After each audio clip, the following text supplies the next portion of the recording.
What's good? What's good, everybody? Welcome back to another episode of The Urban Platform Speaks. Make sure to like and subscribe as you tune into the channel. Check out the content. And with that being said, man, I want to speak on this Tracy McGrady situation. And Tracy McGrady, he asked the question if he would, put him on that Lakers team or give him the team that Kobe had, and would he have been able to do the same things? Um, in my opinion, like flat out, no. Co- uh, Tracy McGrady, in my opinion, was a great basketball player. You know, we used to watch Tracy McGrady and compare Tracy McGrady to Kobe Bryant, back when they both played, right? And there was some differences to Tracy McGrady and Kobe Bryant. There was some differences. And back then we said that the difference between Tracy McGrady and Kobe Bryant was Kobe Bryant's dedication to the game, his work ethic, right? And his passion for the game. Even as a fan, you could see that Kobe Bryant, his dedication and his passion to the game was different. That's number one. And so when you have that type of dedication and that kind of a passion for the game, and you are put on a team, and you have a great coach like Phil Jackson, you're gonna have more success. Like I don't think like if what's the guy name? If Phil Jackson was coaching Tracy McGrady, I don't think he would have had the same success that he did with Kobe Bryant, because Kobe Bryant was like he had a one track mind. And an example of that is Carmelo Anthony. Phil Jackson had Carmelo Anthony. And Carmelo Anthony is a beast, you know, but Carmelo Anthony is not Kobe Bryant. And Carmelo Anthony, he didn't have that type of commitment that Kobe Bryant had.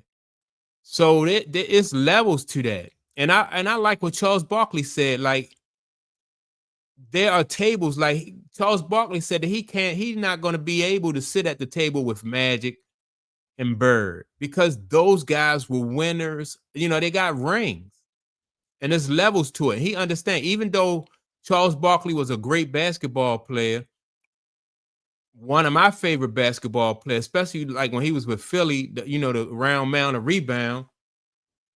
But it's difference, it's a difference between Charles Barkley and Larry Bird.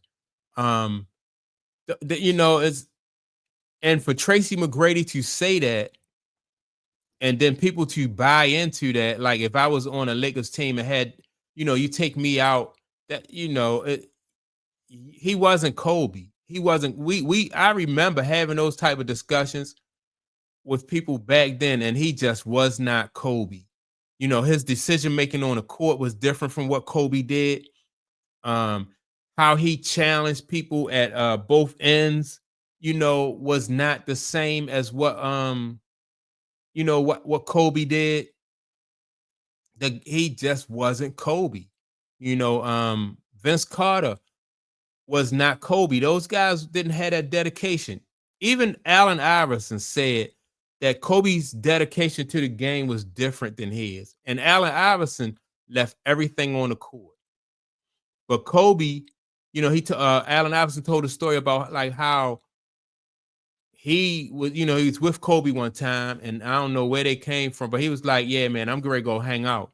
What you get ready to do?" And Kobe was going to the gym, after, I think, and this is after they had practiced or worked out, and Kobe was going back to another session.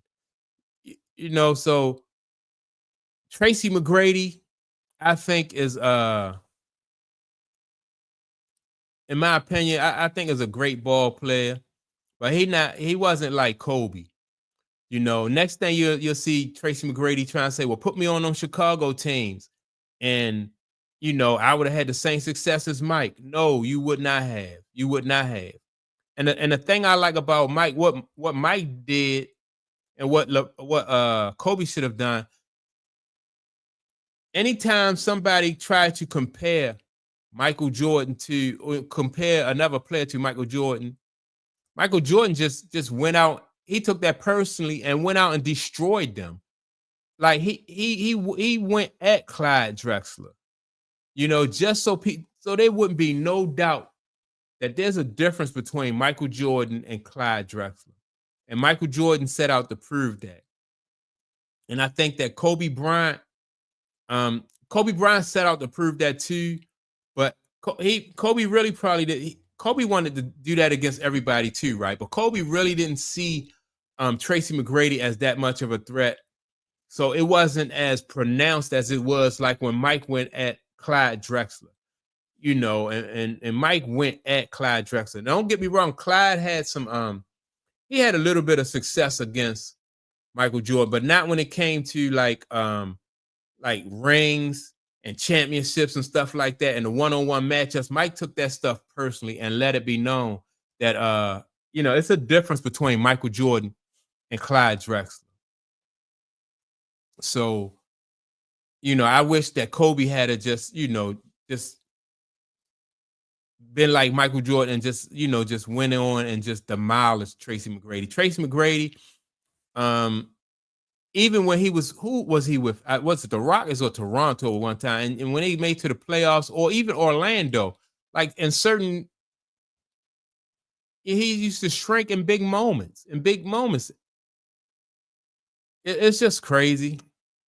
In my opinion, it's just crazy for Tracy McGrady to even think that if he'd have had, if he'd have had all the things that Kobe Bryant had, that he'd have had that type of success, he would not have. I used to think that it was easy to coach Michael Jordan. So when Phil Jackson got credit for those, he was like, oh, he's a 6-time NBA winning coach with the Chicago Bulls. And I was like, man, shoot, anybody, if you got Michael Jordan, anybody can win. But, as I grew to understand the game and knew more about basketball, any coach would not, you just couldn't put any coach with Michael Jordan and you would have got 6 rings. I don't believe that. And what made me realize that is that when, like I said, when Phil Jackson went to the Lakers and he got Kobe, and Kobe had that same mindset as Mike, and Phil Jackson was able to relate to Kobe and push buttons and get Kobe to take his game to that next level. All coaches can't do that. All players are not receptive to that. Then on top of that, like I said, Phil Jackson had Carmelo Anthony, and he could not get Carmelo Anthony to buy into his program. Here you got Phil Jackson, resume, 11 championship rings, and you gotta sell yourself to a guy like Carmelo Anthony to get him to buy into your program. All ball players are not cut from the same cloth, and they're not going to respond. How can, like, Phil Jackson, nowhere in the world Phil Jackson should have to convince Carmelo Anthony to buy into a triangle offense. It just don't make no sense. Like, if this guy's sitting across the table from me and he has 11 rings, you don't have any rings, that's why Carmelo Anthony never won a ring, because he didn't, he wasn't receptive even to a great coach. If you're not receptive to a great coach, then that means that you are not a great basketball player. You're not on that level with him, because there's a certain type of energy, there's a certain type of understanding that that these two people have with each other. And he would have, if what's this guy name? If Tracy McGrady had that in him as a great basketball player, then he would have attracted a coach or a system like that. Tracy, he just would have. Tracy McGrady probably would have been playing for Pat Riley. And Pat Riley was the greatest, the best coach in the league during the time when Tracy McGrady was playing, but he couldn't, no way in the world I think Tracy McGrady would have been able to play for somebody like a Pat Riley if he didn't want to elevate his game, if he didn't have that same type of commitment or the type of commitment that Kobe had, that Mike had. Then you would not, or the sacrifices that those guys made. I just didn't see those type of sacrifices in Tracy McGrady. Tracy McGrady is basing his statement on like physical ability, right? Physically, I can do everything Kobe can do, or physically, I may even be able to do things that Kobe can't do. But that mindset, that's where that championship. That's the difference. It's the mindset. Clyde Drexler physically probably can do everything Michael Jordan could do, but he didn't have that Michael Jordan mindset. That's why you have levels to it. And people are just looking at the physical. And I can understand why people are looking at the physical because the mental part of it, you can't really quantify that, right? It's hard to quantify that. Like, it's a difference between Tom Brady and what like and like a Dan Marino. Dan Marino, excellent quarterback. But do Dan Marino, if you put Dan Marino on a Patriots, do Dan Marino win 6 Super Bowls? I don't know. I don't think so. I don't think so. So yeah, man, I just think that that Trace McGrady thing, man, is and I wish Kobe had it just demolished him even more so he wouldn't come up with these crazy narratives, man. That just was some BS. But that's my take on it. Make sure to like and subscribe. And don't forget to leave a comment. And with that being said, I will check you all out in the next video. Peace.